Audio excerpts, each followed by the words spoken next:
Hello everyone and welcome! Subject-Verb Agreement, mastering the singular S. I am absolutely thrilled you're here today. If you're currently learning English, getting ready for your Cambridge exams, or just building up a rock-solid grammar foundation, you've landed in the exact right place.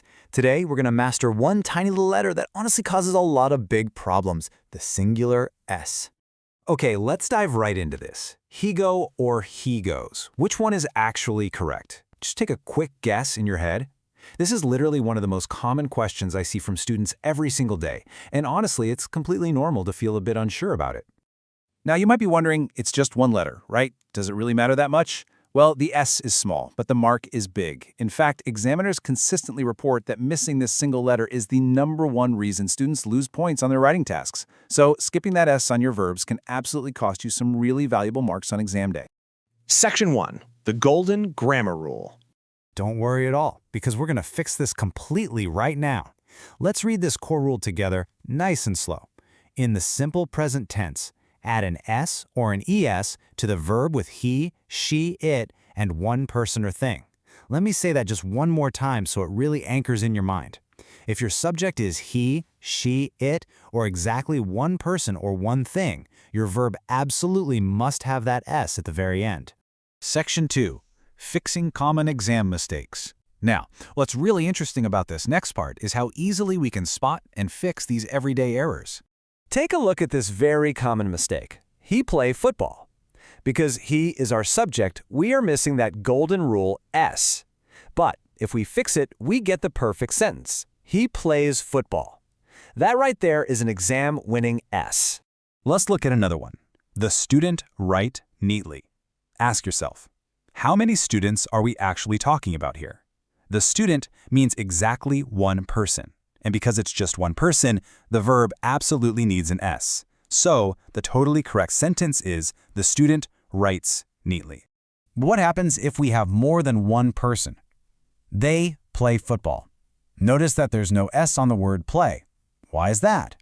Well, because the word they is plural. It means more than one person. Our golden rule only applies to one person or thing. So for plural subjects like they, we just leave the verb completely alone, no S required. And this brilliantly illustrates our next point.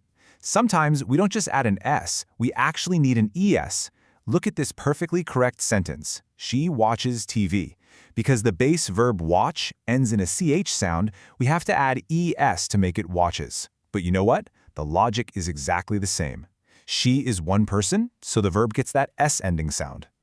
Section 3. The 3-question challenge. You are doing so great so far. Let's think like a Cambridge examiner for challenge question number 1. My brother, blank, English. Is it study or studies? I'll give you a second to think about it. Okay, do you have your answer? The correct sentence is, my brother studies English. Because my brother equals exactly one person, the verb has to have that S ending. Fantastic job if you got that one right. Let's try challenge question number 2. They blank in Jeddah. Is the missing word live or lives? I'll pause for just a second so you can decide. And the answer is, they live in Jeddah. Remember, the word they is plural. It means more than one person. Because of that, the verb doesn't get an S. It stays exactly as live. All right, here's your third and final challenge question. The dog blank loudly. Is it bark or barks? Think carefully about the subject and think about our golden rule. The correct answer is, the dog barks loudly. And why? Because the dog is exactly one thing. And remember, one thing always gets the S on the verb in the simple present tense. Excellent effort. You are truly mastering this concept. Section 4. Final review and takeaway. So the crucial point is, this grammar rule really doesn't have to be scary at all. Let's take a quick mental screenshot of these model sentences right now to lock it in your memory. Remember the rule. Always add an S or an ES for he, she, it, and one person or thing. He plays football. They play football. She watches TV. If you memorize these 3 crystal clear examples, you're going to always remember the rule, and you'll write perfectly on exam day. Because remember, mastering English isn't about trying to learn absolutely everything all at once. It's simply about learning one small, powerful rule at a time. So save this rule, but before we go, here's a thought for you to take away. If he, she, and it take an S, why doesn't the word I take an S since it's also only one person? Think about that tricky little exception.